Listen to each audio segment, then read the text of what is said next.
Hello everybody, this is Daniel with Peace and Plenty Farms. So we are frying up some of the rabbit tenderloin today. I've actually got some of the saddle in here, and we're going to do some of the liver also. So I found that 350 degrees works really well with the peanut oil. So we'll dump it right in there. And some people use the tongs. I found you just get in there and get dirty with it. It works the best. Soaking the rabbit meat in the eggs for a few minutes ahead of using it works the best. We stray away from the healthy part and go with the Aunt Jemima buttermilk pancake mix. Oh, that's so good.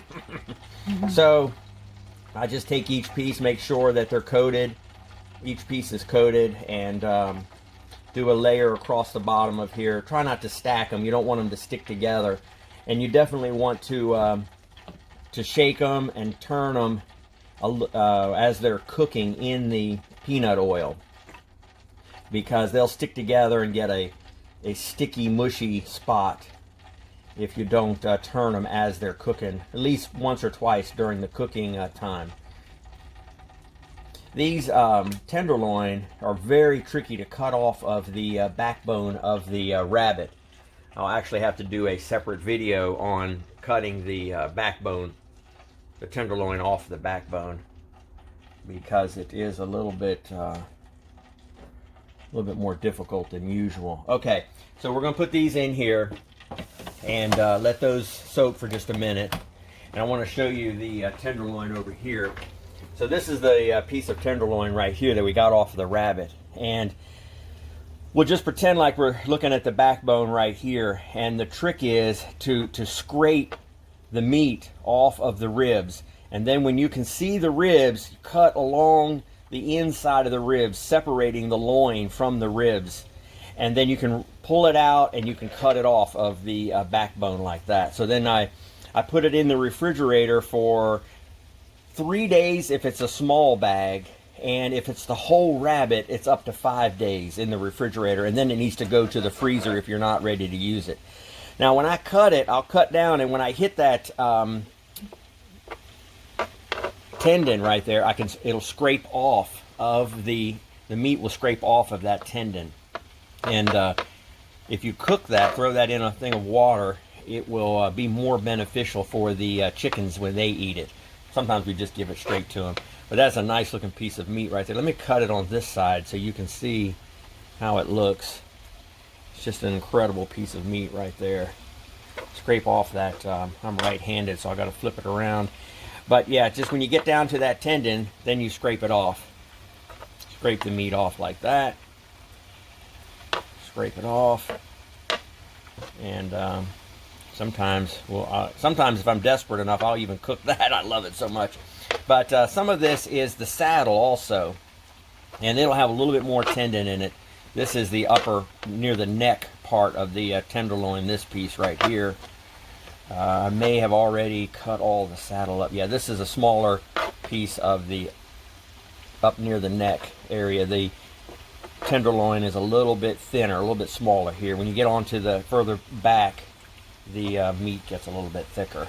Explain why you do 5 days and 3 days. Yes, you need a little, what is that sets in on the meat? Rigor mortis. Rigor mortis, a little tiny bit of the rigor mortis set in on the meat. And, you know, that's how they did it. Now, we're going to do the livers also, but we're going to do those last. Let's turn the meat. I hear it, you can kind of tell by the sound, it's ready to just be stirred up. You don't want it sticking together, any sticking together places, because it'll be soggy and mushy.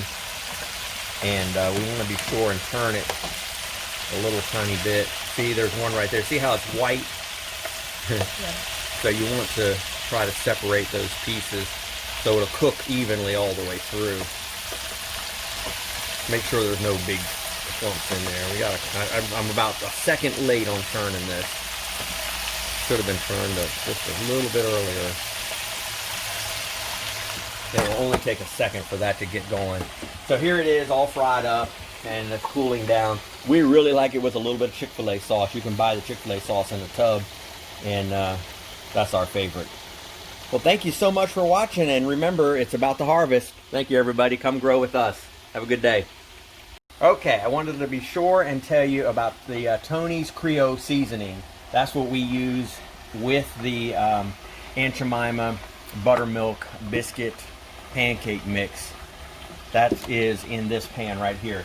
So over here, I've got the liver, and of course you'd be real careful to remove the bladder sac that's on those. I've got it all cut up, ready to go, and everybody help yourself to one of these.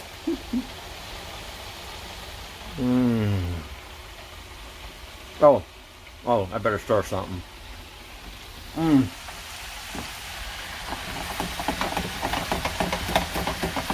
This is so good. I'm going to tell on my wife. One time we were doing this, and we had this pan eat up, and we were going to eat on it all week. And she and I, I'm in trouble. I'm getting that in trouble look. We sat down and ate the whole thing. We were supposed to do it for a week-long meal, and we ate the whole thing in one sitting.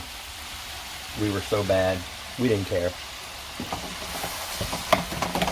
Thank you for watching. Everybody have a good day. Remember, it's about the harvest.